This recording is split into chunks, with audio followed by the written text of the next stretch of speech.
Is it worth it to lose every sense of who you are, your self-worth, your self-love, to get lost in the process, to be that invested in the process that you lose everything about who you are?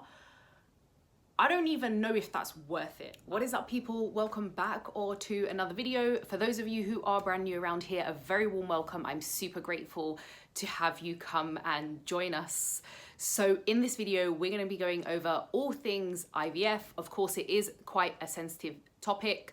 So trigger warning and disclaimer going out first thing before I get started on absolutely anything else. Now, the point of this video is simply to discuss the topic of IVF. Of course, it is quite sensitive and can be quite triggering for a lot of people, and it is certainly not to belittle or shame anyone who has gone through the process or is going through the process. I was sent this in from one of you guys. You guys sent me a message with the link to this specific content creator who uses Twitter. Now, I don't use Twitter or X or whatever you want to call it, but I had a little look at it and went through the tweets and the responses and was really shocked by a lot of the things that I was reading, not just from herself as the content creator, but also from responses that she was getting from people. My embryo transfer failed and none of the other embryos from this retrieval survived. So that's it, dream over, $165,000 wasted. IVF has ruined my life. I wish I could go back in time to 2020 and make different decisions. I wish I'd never started this process. It raised a lot of questions, specifically about IVF itself, but also more to the point in my head is like, when is enough enough? Where do you draw the line? Where do you put the line in the sand? And of course, that's going to look different for everybody. Everybody has their own thoughts and opinions on this process. Now, we had various different comments. Some people were obviously very understanding and they were like, I totally know what you're going through. I'm so sorry for your loss, etc. And then there were the people who obviously suggested adoption, and she was going mad because she said several times that, you know, this wasn't either an option for her or she didn't want it. I'm not sure which one it was, but she was literally getting so mad. She said that if anybody else suggests adoption to me, I'm going to literally just block you. And it made me think, you know, maybe, I don't know, maybe she did want to adopt, but we also need to take into consideration that adoption actually comes with meeting a lot of criteria. So I don't know whether it's a case of she didn't meet the criteria to actually adopt or she just didn't want to adopt. And then, of course, the other set of people who were responding were the religious people.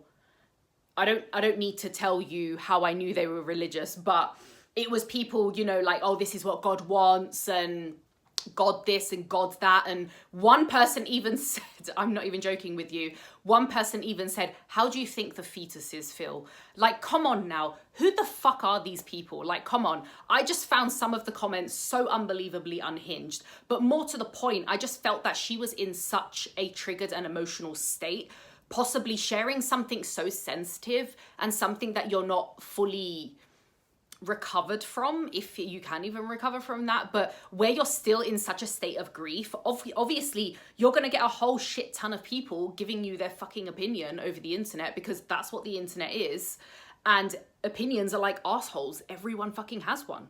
Now, I know this particular person was based in the United States, and depending on states, I don't know if you guys have different laws and rules and regulations as to who IVF is available to. So I'm just going to go through what I know in the UK. In the United Kingdom, it is free on the NHS. You are allowed up to 3 cycles, which are free. However, you obviously have to meet certain criteria. You have to, for the three free cycles, you need to be under 40 years of age, but you also need to be like healthy, a non-smoker. You know, there are certain criteria that you need to meet. You also need to have been trying for 2 years. Whatever your opinions are on IVF, of course it's sad for that individual going through it. Even if it's a successful cycle, it's still really emotionally taxing, financially taxing. You know, the whole experience is hardcore. You know, like I said, even if it's a successful cycle and you get a baby at the end of it, that's a lot. You've gone through a lot emotionally, physically, hormonally, and then you're left with this debt. Unless, of course, you're rich and you've paid it all up front, but then you're left with this debt because you've spent so much money on cycles. Now, my question is, when is enough enough? where and when do you draw the line in the sand?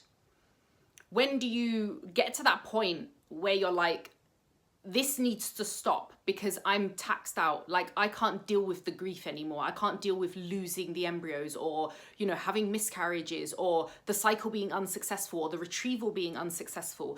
That is a lot. That would drive anyone mad. And if I had to put myself in that person's shoes, I couldn't think of anything worse than being in that situation where you're putting so much money up front, you're going through all these physical changes and these emotional changes. And this person, I believe, was actually going through it alone because she was single. And that's just reminded me of another comment people kept saying. And it was actually really stupid because, again, she was responding to them and saying that is not even possible. So some people were saying, oh, don't worry, like, my friend did IVF and it failed, and then she stopped trying and got pregnant magically, and then they relaxed and just got pregnant. And she kept saying to people, that can't happen for me because of 2 reasons. I am single and I am also gay. It also goes on to say 5 egg retrievals, 10 embryo transfers, 19 embryos, 7 early miscarriages, 1 late-term miscarriage, $165,000, 90 pounds gained from medications. But what got me was the next sentence. I've lost all sense of who I am as a person. I've lost my independence. I've lost my self-love. I have nothing left but grief. And it just makes me think, was this worth it? Obviously, we know that the ultimate goal was to have a baby. But is it worth it to lose every sense of who you are, your self-worth, your self-love, to get lost in the process, to be that invested in the process that you lose everything about who you are? I don't even know if that's worth it. I don't know. And I don't think she knows if it's worth it either, because she said in the first tweet that I shared that she regrets it, wants to go back to 2020 and make different decisions. Now, she was single at the time. I think she was planning to be a single parent. I don't know if that's changed, but it makes me think, what if she had had support? Like, maybe she needed the right support around her. Maybe she didn't really have that in terms of friends and family, or maybe it started off that she had support, but, you know, people along the way, you know, tapped out and was like, oh, this is heavy now. Like, I'm tapping out of this. I just feel like IVF to an extent is it is a gamble. It's a very expensive gamble. And I thought it was much like literally gambling in a casino. You're always in that mindset of one more time. Oh, just one more spin. Oh, just one more turn. It's always that kind of, this is going to be the one. Let's just try it one more time and it will be the one time it works. This time I'm going to hit the jackpot. And when people are in that situation, they are incredibly vulnerable. And you're not only vulnerable emotionally, but you're also financially incredibly vulnerable. The questions it brought into my head that I was asking is this just a money-making scheme to an extent? Because understandably, yes, we can control science to a degree. We can get an egg and a sperm and put it together and, you know, implant it into a woman's womb. However, in a situation like this, where this woman is literally, and I've read her blog as well, she had to sell her house to pay for the cycles. When do you draw the line? Like, when is the responsible doctor gonna say, right, you've been through quite a lot now. This is a lot to put your body through. You're hurting, you're emotional, you know, you're hormonal, because obviously they pump you with hormones. You know, I feel like there's almost an irresponsibility from a medical standpoint to let somebody try that many times. I don't know if there's any medical people watching this. Comment down below. I don't know if there's a cutoff to like how many tries you have. Is there a rest period? Do you need to wait 3-4 months? Do you need to, like, what is it? I personally don't know that because I'm not a medical professional. However, I just feel that this person was incredibly vulnerable. It appeared that she was mainly by herself for a lot of the appointments. I'm not sure if she had help or like friends or support or anything like that around her at the time. And, you know, she just kept chucking money at them. Like, oh, here's for another cycle, another cycle, another cycle. So I'm thinking to myself, well, if this, you know, someone's making money here, who is it? because this chick is not getting what she wants out of it. She wanted a baby. She's not getting a baby, but you're taking her money. So actually she's in quite a vulnerable position here.